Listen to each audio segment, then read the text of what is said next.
क्या आपने कभी सोचा है कि सुहागरात की वो पहली रात प्यार और रोमांस की नहीं, बल्कि मौत की शुरुआत हो सकती है? एक ऐसी रात जिसके सपने हर कोई देखता है, वो एक कभी ना खत्म होने वाले बुरे सपने में बदल सकती है। जब कमरा फूलों की महक से भरा होता है, मोमबत्तियां टिमटिमा रही होती हैं और दुल्हन अपने घूंघट के पीछे से मुस्कुराती है, लेकिन उसकी मुस्कान में कुछ ऐसा होता है जो दिल की धड़कन रोक देता है। वो मुस्कान खुशी की नहीं, बल्कि एक ठंडे गहरे राज की होती है। और जब दूल्हा उसका हाथ पकड़ता है, वो हाथ इतना ठंडा होता है कि लगता है जैसे किसी ने बर्फ को इंसानी खाल पहना दी हो, जैसे कोई लाश जिंदा हो गई हो। आज सुनिए सुहागरात हॉरर स्टोरी की ये खौफनाक कहानी, जो आपको अपनी शादी की पहली रात पर भी डरने पर मजबूर कर देगी। ये सिर्फ एक कहानी नहीं, बल्कि एक चेतावनी है। ये कहानी है विक्रम की। विक्रम 30 साल का, दिल्ली में एक अच्छी जॉब वाला, पढ़ा लिखा और प्रैक्टिकल लड़का था। वो भूत प्रेत और अंधविश्वास में यकीन नहीं करता था। उसके लिए हर चीज का एक लॉजिकल जवाब होता था। उसकी अरेंज्ड मैरिज हुई थी। लड़की का नाम था नेहा। नेहा बेहद खूबसूरत थी, गोरी, लंबे बाल और बड़ी बड़ी आंखें, जिनमें एक अजीब सी गहराई थी। विक्रम ने जब पहली बार उसे देखा, तो बस देखता ही रह गया। शादी के दिन सब कुछ परफेक्ट था। बारात धूमधाम से आई, फेरे हुए और रात हुई। रस्मों के दौरान विक्रम ने एक दो बार महसूस किया कि मंडप में अचानक हवा का एक ठंडा झोंका आया, जबकि मौसम बिल्कुल साफ था। लेकिन उसने इसे वहम समझकर नजरअंदाज कर दिया। सुहागरात का कमरा तैयार था, लाल चादर, गुलाब की पंखुड़ियां और मोमबत्तियों की हल्की कांपती हुई रोशनी।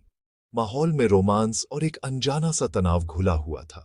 विक्रम धड़कते दिल के साथ कमरे में घुसा। नेहा पलंग पर बैठी थी, लाल जोड़ा, घूंघट नीचे, और वो मुस्कुरा रही थी।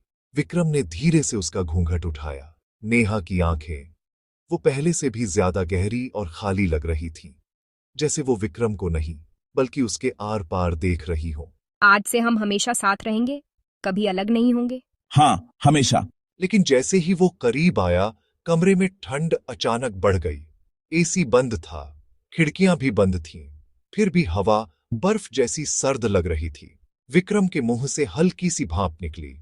विक्रम ने नेहा का हाथ पकड़ा। वो हाथ इतना ठंडा था कि विक्रम की उंगलियां पल भर में सुन्न हो गईं। उसे लगा जैसे उसने किसी मुर्दे का हाथ थाम लिया हो। नर्वस हो? नहीं, बस थोड़ी ठंड लग रही है। विक्रम ने उसे गले लगाया, उसे अपनी गर्मी देने की कोशिश की। लेकिन नेहा का शरीर पत्थर की तरह ठंडा और सख्त था। और फिर विक्रम ने गौर किया, नेहा की सांस नहीं चल रही थी। वो बोल रही थी, लेकिन उसकी छाती बिल्कुल नहीं हिल रही थी। नेहा, सब ठीक है? तुम्हारी तबीयत तो ठीक है? नेहा मुस्कुराई। मुस्कान वैसी ही थी, लेकिन उसकी आंखें अब वो सिर्फ गहरी नहीं थीं, वो पूरी तरह काली हो चुकी थीं। उनमें कोई सफेदी नहीं थी, सिर्फ दो काले गड्ढे थे। सस्पेंस अब खौफ में बदल रहा था। विक्रम घबराकर पीछे हटा और लाइट जलाने की कोशिश की। स्विच दबाते ही बल्ब एक जोरदार धमाके के साथ फट गया। कमरा अब सिर्फ मोमबत्तियों की डरावनी रोशनी में था, जिनकी लौ अजीब तरह से नाच रही थी। और तभी नेहा उठी। वो पलंग से उठी नहीं, हवा में तैरने लगी। उसके पैर जमीन को नहीं छू रहे थे। वो धीरे धीरे, बिना कोई आवाज किए, विक्रम की तरफ बढ़ी। उसके चलने से हवा में कोई हलचल नहीं थी, जैसे उसका कोई वजूद ही ना हो। तुमने मुझे चुना, अब मैं तुम्हें चुन रही हूँ। ये क्या बकवास है? कौन हो तुम? ये कोई मजाक है? नेहा हंसी। वो हंसी किसी इंसान की नहीं थी। वो खोखली, गूंजती हुई आवाज थी, जैसे किसी गहरे खाली कुएं से आ रही हो। मैं 5 साल पहले मर चुकी हूँ, एक कार एक्सीडेंट में। इसी दिन, अपनी शादी से ठीक एक हफ्ता पहले। लेकिन मेरी आत्मा अपनी शादी का इंतजार कर रही थी। आज मैं फिर से जिंदा हूँ, सिर्फ तुम्हारे साथ रहने के लिए। विक्रम के दिमाग में बिजली कौंधी। उसे याद आया, शादी से पहले नेहा की फैमिली ने कुछ बातें छिपाई थीं। वो हमेशा पुरानी बातें टाल देते थे। उन्होंने कभी उसकी कोई पुरानी फोटो नहीं दिखाई थी। हमेशा कहते थे कि सब खो गई। लेकिन अब नेहा का चेहरा बदल रहा था। उसकी खूबसूरत त्वचा पीली और पारदर्शी हो रही थी। आंखें गहरी गड्ढों जैसी ढस रही थीं और होंठ नीले पड़ रहे थे। वो अब दुल्हन नहीं, एक लाश लग रही थी। तुम्हारी सुहागरात मेरी आखिरी रात थी। अब ये हमारी पहली और आखिरी रात है। विक्रम चीखते हुए भागने लगा, लेकिन दरवाजा जाम हो गया, जैसे किसी ने बाहर से सील कर दिया हो। खिड़की पर पर्दे जोर जोर से हिल रहे थे, लेकिन कमरे में हवा का नामो निशान नहीं था। आओ, हम साथ सोएंगे, हमेशा के लिए। दूर रहो मुझसे। नेहा उसके ऊपर आई। उसका कोई वजन नहीं था, वो बस एक ठंडा साया थी। लेकिन उसकी ठंड इतनी ज्यादा थी कि विक्रम की सांस जमने लगी। उसके फेफड़ों में बर्फीली सुइयां चुभ रही थीं। अब तुम सिर्फ मेरे हो, हमेशा, कभी अलग नहीं होगे। विक्रम की आंखों के सामने सब कुछ सफेद हो गया। वो महसूस कर रहा था, उसका दिल धीमा हो रहा है, बहुत धीमा। नेहा मुस्कुरा रही थी। वो मुस्कान अब बेहद डरावनी और विजयी थी। सुबह हुई। जब देर तक दरवाजा नहीं खुला तो घर वाले घबरा गए। नेहा की फैमिली भी वहां थी। उनके चेहरों पर एक अजीब सा डर था। दरवाजा तोड़ा गया। कमरा खुला। विक्रम बेड पर पड़ा था।